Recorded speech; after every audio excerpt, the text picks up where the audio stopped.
Christmas ஆண்டவருடைய பிறப்பை குறித்து நம்ம கொண்டாடுறோம். ஐயா கவனிங்க, இந்த கிறிஸ்துமஸ் பெருவிழாவுக்கும் இந்த ரெசரக்ஷன் டே, இந்த உயிர்ப்பின் பெருவிழாவுக்கும் ஒரு வித்தியாசம் என்ன தெரியுமா? என்ன தெரியுமா? எல்லாரும் என்ன பாருங்க. கிறிஸ்துமஸ்க்கும் இந்த உயிர்ப்பின் ஞாயிறு ஆராதனைக்கும் ஒரு வித்தியாசம் இருக்கு. கவனிங்க, காணக்கூடாத அந்த தேவன், மகிமையான சிங்காசனத்தில் வீற்றிருக்கிற தேவன் மனித அவதாரத்தில் பிறக்கிறார், மனிதனை தேடி வருகிறார்.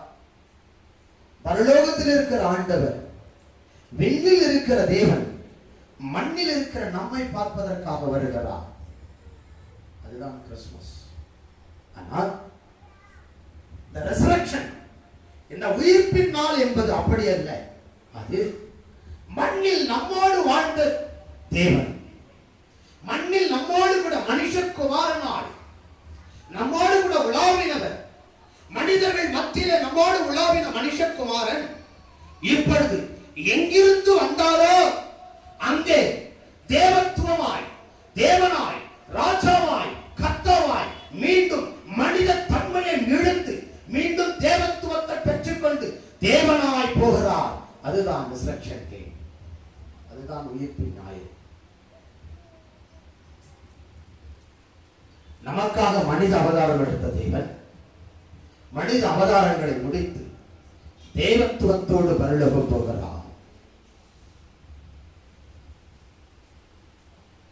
அப்படின்னா இந்த நாள் எவ்வளவு விசேஷமான நாள் தெரியுமா? It's a very very special day. இது ஒரு சொல்ல வார்த்தைகள், இது ஒரு விசேஷமான நாள். இதை கொண்டாடணும். ஏன் ஏன் ஏயா? யோபு பக்தன் இப்படியாய் சொல்லுகிறான். யோபு புஸ்தகத்திலே, என் மீட்பர் உயிரோடு இருக்கிறார், my redeemer is alive. என் மீட்பர் உயிரோடு இருக்கிறார்.